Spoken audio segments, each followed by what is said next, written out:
क्या जंग सच में उतनी शानदार होती है जितनी कहानियों में सुनाई जाती है? और क्या सच्चा प्यार सिर्फ बड़े-बड़े वादों और ऊंची बातों पर टिका होता है? आज हम जॉर्ज बर्नार्ड शॉ के बहुत ही मशहूर नाटक आर्म्स एंड द मैन में इन्हीं सवालों की परतें खोलेंगे। ये एक ऐसी एंटी रोमांटिक कॉमेडी है जो प्यार और जंग के बारे में हमारे बनाए हुए सारे ख्याली पुलाव को तोड़ देती है। तो चलिए देखते हैं कि हम इस कहानी में कैसे आगे बढ़ेंगे। सबसे पहले हम समझेंगे कि ये एंटी रोमांटिक स्टाइल आखिर है क्या। फिर हम मिलेंगे कहानी के किरदारों से। कुछ हैं जो सपनों की दुनिया में रहते हैं और कुछ जो हकीकत की जमीन पर चलते हैं। इसके बाद हम कहानी के उतार चढ़ाव को देखेंगे और आखिर में जानेंगे कि शॉ हमें प्यार और जंग के बारे में असल में क्या सिखाना चाहते हैं। तो चलिए शुरू करते हैं। इस नाटक की मजेदार बातों में गोता लगाने से पहले ये जानना जरूरी है कि इसका माहौल क्या है और इसे क्यों लिखा गया था। तो ये एंटी रोमांटिक कॉमेडी क्या चीज़ है? देखिए, ये एक ऐसी कहानी है जो फिल्मी रोमांस और जंग की बहादुरी वाली सोच का मजाक उड़ाती है। शॉ इस काम में माहिर थे। वो हमें हंसाते हंसाते जिंदगी की बड़ी बड़ी सच्चाइयां दिखा जाते थे। ये नाटक 1885 के सर्बिया बुल्गारिया युद्ध के बैकग्राउंड में सेट है और मजे की बात यह है कि असलियत में भी नतीजा बड़ा ही हैरान करने वाला था। जिसने हमला किया वो हार गया और जिसे कमजोर समझा जा रहा था वो जीत गया।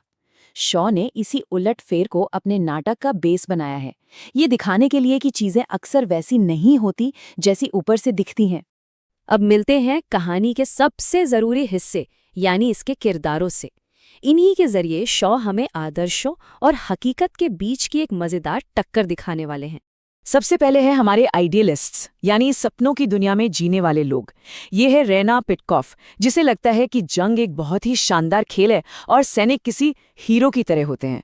और यह है उसका मंगेतर सर्जियस, जिसे बहादुरी की एक जीती जागती मिसाल माना जाता है। लेकिन असली सवाल ये है कि क्या उसका ये हीरो वाला मुखौटा सच है? और अब इनके ठीक उलट, हकीकत को समझने वाले लोग। ये है कैप्टन ब्लंचली, एक प्रोफेशनल सैनिक जिसके लिए जंग कोई बहादुरी का खेल नहीं, बस एक नौकरी है। और ये है लूका, घर की नौकरानी जो बड़े लोगों के दिखावे को अच्छी तरह समझती है और अपनी किस्मत खुद लिखने का दम रखती है। और यहीं से कहानी का पहला एक्ट शुरू होता है, जहां रैना के सपनों की दुनिया में हकीकत एक जोरदार दस्तक देती है। पूरी कहानी एक ही रात में पलट जाती है। एक तरफ रैना अपने हीरो मंगेतर की जीत की खबर सुन रही है, उसकी बहादुरी के सपने देख रही है, और ठीक उसी पल दूसरी तरफ एक थका हारा डरा हुआ दुश्मन सैनिक उसकी बालकनी से सीधे उसके कमरे में आ जाता है। और ये सैनिक आते ही रैना के सीरों वाले सारे ख्यालों को चकनाचूर कर देता है। वो साफ साफ कहता है कि वो जंग के मैदान में फालतू गोलियां नहीं बल्कि चॉकलेट रखता है। समझ लीजिए, ये एक लाइन ही पूरे नाटक का सार है कि जंग बहादुरी से ज्यादा जिंदा रहने की लड़ाई है। जो रैना जंग को इतना महान समझती थीं, वो इस सैनिक की प्रैक्टिकल बातों से हैरान भी होती है और इम्प्रेस भी। वो न सिर्फ इस दुश्मन को सिपाहियों से बचाती है बल्कि उसे एक मजेदार नाम भी दे देती है, मेरा चॉकलेट क्रीम सोल्जर। अब आता है एक्ट 2। जंग खत्म हो चुकी है और हमारे हीरो घर वापस आ गए हैं। पर अब जब बंदूकें शांत हैं तो उनके असली चेहरे सामने आने लगते हैं। मेजर पेटकॉफ और महान नायक सर्जियस का घर पर जोरदार स्वागत होता है। हर तरफ जश्न का माहौल है, लेकिन इस जश्न के पर्दे के पीछे कुछ और ही खिचड़ी पक रही है। और यहीं हमें सर्जियस का असली चेहरा दिखाई देता है। सबके सामने तो वो एक आदर्श प्रेमी है जो रैना के लिए बड़ी बड़ी बातें करता है, लेकिन जैसे ही रैना की पीठ मुड़ती है, वही हीरो घर की नौकरानी लूका के साथ फ्लर्ट करने लगता है। साफ है, उसकी बहादुरी की तरह उसका प्यार भी बस एक दिखावा है। अब कहानी पहुंचती है अपने क्लाइमैक्स पर, यानी एक्ट 3। यहाँ सारे पर्दे उठेंगे, सारे राज खुलेंगे और सपनों के बने महल ताश के पत्तों की तरह ढह जाएंगे। और कहानी में सबसे बड़ा मोड़ तब आता है जब कैप्टन ब्लंचली, हमारा चॉकलेट क्रीम सोल्जर, अचानक वापस आ जाता है।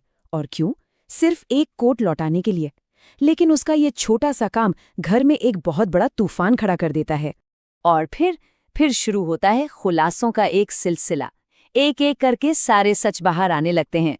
लूका सबके सामने बता देती है कि रैना ने एक दुश्मन सैनिक को छुपाया था, तो रैना भी सर्जियस से लूका के साथ उसके रिश्ते पर सवाल करती है। पल भर में सारे दिखावे और झूठ की दीवारें गिर जाती हैं। तो आखिर में होता क्या है? होता है एक महान अदला बदली। जो जोड़ियां सिर्फ दिखावे और रोमांटिक बातों पर बनी थीं, वो टूट जाती हैं और उनकी जगह लेती हैं वो जोड़ियां जो एक दूसरे की हकीकत को समझती हैं। मतलब आदर्शवादी रैना को मिलता है प्रैक्टिकल ब्लंटली और दिखावा करने वाले सर्जियस को मिलती है समझदार लूका। तो इस पूरी कहानी से हमें क्या समझ आता है? शॉ आखिर हमें प्यार और जंग की हकीकत के बारे में क्या बताना चाहते हैं? शॉ का संदेश एकदम साफ है। जिंदगी की असली लड़ाई में, चाहे वो प्यार की हो या जंग की, खोखले आदर्श काम नहीं आते। असल में काम आती है समझदारी, ईमानदारी और हाँ, जरूरत पड़ने पर थोड़ी चॉकलेट भी। और ये नाटक हमें एक बहुत जरूरी सवाल के साथ छोड़ जाता है। असली हीरो कौन है? वो जो बहादुरी का सिर्फ दिखावा करता है, या वो जो जानता है कि मुश्किल हालात में बस जिंदा रह जाना ही सबसे बड़ी बहादुरी है? इस पर जरूर सोचें।